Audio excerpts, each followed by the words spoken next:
के खिलाफ कौन बोला? नहीं, धारी वाले के खिलाफ कौन बोला? शांत रहो ना यार। राजस्थान कांग्रेस में रार अब तेज हो चली है। विधानसभा उपचुनाव में पार्टी को जैसी हार मिली, उसके बाद पार्टी में अब बदलाव की चर्चाएं चल रही है। इस बीच मंगलवार को कोटा में कांग्रेस कार्यालय में जमकर हंगामा मचा। शहर जिला कांग्रेस के पार्टी कार्यालय में भारतीय संविधान दिवस पर विचार गोष्ठी का आयोजन किया गया था और तभी कांग्रेस नेता प्रहलाद गुंजल के समर्थक कांग्रेस कार्यकर्ताओं ने विधानसभा लोकसभा चुनाव में भीतरघात और पार्टी प्रत्याशियों की हार का जिक्र किया। इस दौरान कहा यह गया कि पूर्व मंत्री शांति धारीवाल, प्रमोद जैन भाया, अशोक चांदना तीन मंत्री थे, मगर फिर भी पार्टी प्रत्याशी हार गए। और इतना सुनने के साथ ही शांति धारीवाल के समर्थक और प्रहलाद गुंजल के समर्थकों में तीखी बहस होते होते बात धक्का मुक्की तक पहुंच गई। दोनों कांग्रेस नेताओं के समर्थक कार्यकर्ताओं को दूर दूर करना पड़ा। दोनों में लात घुसने तक की नौबत आ गई थी। हंगामा बढ़ता देख वरिष्ठ नेताओं ने कार्यकर्ताओं को शांत करवाने की कोशिश की, मगर काफी देर तक समर्थक एक दूसरे से जोर जोर से बहसबाजी करते गए और लड़ने पर आमादा हो गए।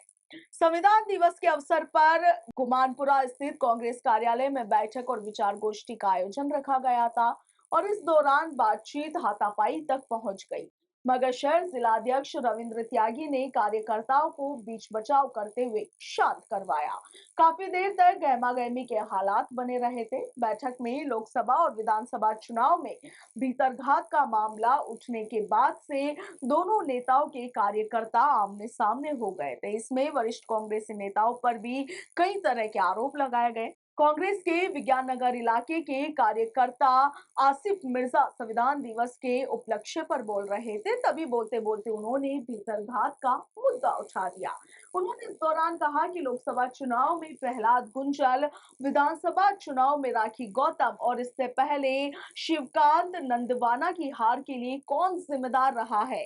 उन्होंने आगे कहा कि हाड़ौती से विधानसभा चुनाव में तीन मंत्री थे और वहीं इस दौरान आसिफ मिर्जा ने प्रमोद जैन भाई, अशोक चांदना और शांति धारीवाल का नाम ले लिया।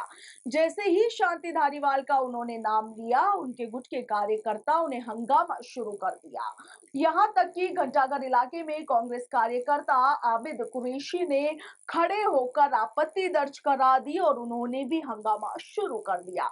एक दूसरे से भिड़ने पर दोनों के समर्थक उतारू हो गए और वहीं विचार गोष्ठी में मौजूद वरिष्ठ नेताओं ने किसी भी तरह से बीच बचाव कर मामले को शांत कराया और केवल संविधान के मुद्दे पर ही बातचीत किए जाने के लिए इस दौरान चेतावनी दी गई। इस दौरान बैठक में पूर्व विधायक प्रहलाद गुंजल, महिला कांग्रेस के प्रदेश अध्यक्ष राखी गौतम, जिलाध्यक्ष रविंद्र त्यागी और इनके साथ ही लाडपुरा प्रधान नईमुद्दीन गुड्डू और शिवकांत नंदवाना सहित कई नेता मौजूद थे। इधर शहर जिलाध्यक्ष रविंद्र त्यागी ने कहा कि लोकसभा चुनाव की हार के संबंध में मैंने और प्रत्याशी प्रहलाद गुंजल ने प्रदेश अध्यक्ष और आला नेताओं को अवगत कराया है। लोकसभा चुनाव में जिन कार्यकर्ताओं ने पार्टी छोड़ी, उन गद्दारों की कांग्रेस में कोई जरूरत नहीं है। Bureau report, Punjab Kesari, Rajasthan.